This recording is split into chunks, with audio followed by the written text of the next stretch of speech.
Hi guys, this is Jeff. I wanted to do a VR. I was really looking forward to having some fun in the office after all the sort of clients kind of moved away. Now I can sort of play. I just recorded my last video of my unboxing of that incredible Pagan Other Worlds deck that I'm going to be using now for my first official reading for myself for this wonderful. I hope it's going to be a good experience from Tracy from Black Cat Tarot called You as a Reader. And especially just 6 prompts. I'm going to be drawing 6 cards and just talking about them. And I'll put down the the 6 different prompts in the description. You can check out the original. I'll do the link from Tracy's as well. Black Cat Tarot. She seems to know the cards really, really well. And that's always inspiring to see someone sort of whip them out and just start talking about them. So here we are. Me as a reader. Hashtag you as a reader. All right. We had one flip out, but you know what? We're just gonna, because I'm still getting used to shuffling. So that's not. I'm still getting used to shuffling these babies. They are big. They're a lot wider. But here we go. These are the positions. I'll be going over them, but I'll just say them as I flip them over. Okay. The most important characteristic, or my most important characteristic as a reader. What strengths do I have as a reader? Here we have, what weaknesses do I have as a reader? How can I overcome the weakness? Why did tarot come into my life when it did? Oh my. Well, I can tell you, I love that card already. That's the Wheel of Fortune.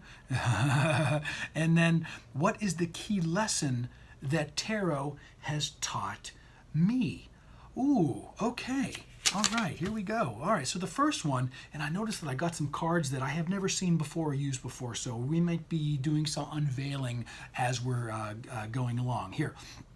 So the most important characteristic as a reader is the 3 of Wands.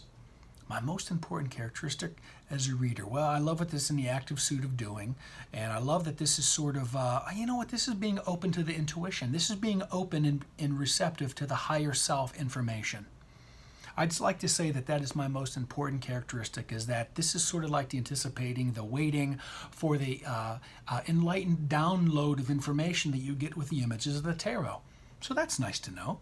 My most important characteristic of the reader is just that I anticipate that positive emotion of doing, the waiting of sort of getting the information from the cards. There it is right there. All right, now here we go. This is an interesting position here because I got this moon card. I don't even know if I can use this yet, but let's just see. This is what strengths do I have as a reader? First, see, it's so soft. What strengths do I have? I'm going to just lay another one on top for clarification because I had never used these moon cards before. There we go. My strength as a reader, we can sort of put these, it's the 10 of Wands. It's the 10 of Wands. I like the idea that my strength, the strength of a reader is that it can be that how I'm strong. I'm just trying to judge these two. I'm trying to put these two together. I've never done that before like this in this kind of thing. I'm really enjoying this. How about we just look at it as this, just to make it sort of quick and easy. What strength do I have as a reader? That whenever, now it's starting to come together. My first time using this deck. See, because I'm this wand right in the middle, what this is, my strength as a reader, is to be able to get the others around me on the same page as how I'm looking at the world. That's what those other staffs are doing. And it seems to be overwhelming at times, which is a good thing, because I'm assuming this is the strength, that my strength of a reader is to be able to get the people that I'm reading for, that other parts of myself that I'm trying to condense and get clear on, sort of together as one. You know how it's bound as one. Seems like a lot.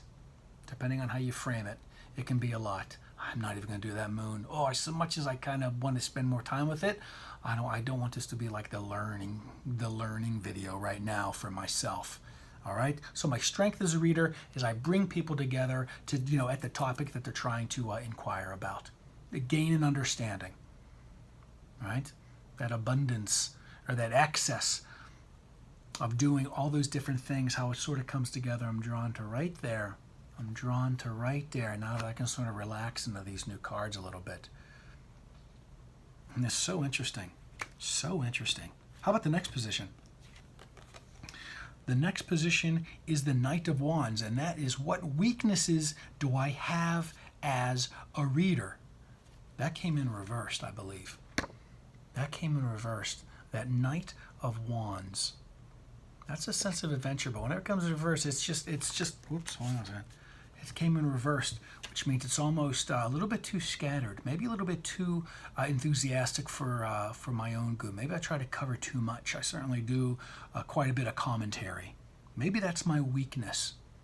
Maybe that's my weakness. I tend to just laugh at how much I can just talk about the cards. Maybe that's not so much the greatest thing in the world. Maybe I'm just trying to cover too much with the cards rather than just sort of taking sort of, almost like a face value type of thing. That could be a weakness.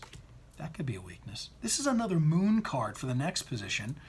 All right, how can I overcome my weakness? I just don't have enough experience with this. Moon, how can I overcome it? Maybe it's just time. Maybe it's just allowing time to settle in with how I'm using the cards now, and most especially this deck. Here we go. Think of the Knight of Cups as a clarification card. The Knight of Cups is just to continue to work with it, and also to look more. It's almost like a singularity. Be maybe perhaps more specific. That's how I can overcome. Perhaps how I can be just using that whole introspection aspect of just getting more singular with the reason rather than just doing a very general reading. How about that? All right. I love combining cards like that. The Knight of Cups, my little introspective friend. This is my most favorite one that came out. Why did tarot come into my life when it did? Because it was just time to. Oh, I can't even imagine better card than the Wheel of Fortune, right? To come in. Why did it? Well, because it was time. Maybe, you know what I like about this? Maybe this is something this is like soul planned even before I came into this life, that I would be struggling with whatever I was struggling with at the time where I went to my first tarot card reader, so that I could be introduced to higher concepts, the more esoteric studies. All right, maybe that's some sort of soul's thing that I wanted to do, which is my first grab on that was through the imagery of the tarot, how you connect with the higher self. I love this. My favorite card of the spread. Why did tarot come into my life? When it did, Wheel of Fortune said it was just time. Here we go, the Page of Wands. This is going to answer, what key lesson has tarot taught me? Now, this is absolutely appropriate for me. This sense of just being more proactive, this sense of getting ready to just be, not just to just get into life, but to get more that feeling before you do in this page position, which is really true. Whenever I'm thinking about a new enterprise, thinking about a way I want to take my business, my personal life, believe it or not, who I actually want to spend more time with, maybe who I want to spend less time with. Not as a judgment, but just as an observation of how I'm feeling. I really do enjoy sort of really tapping in, tuning in, into not only what the cards are showing me about what I'm truly feeling, but I love that. What key lesson has tarot taught me? I'm going to say that this Page of Wands is very welcome and appropriate in this position. This is a really fun little spread to just sort of get inside you as a reader. So I suggest you do it. Check out Tracy's video at the Black Cat Tarot. I'll link it below. And you guys have a wonderful night. Thanks.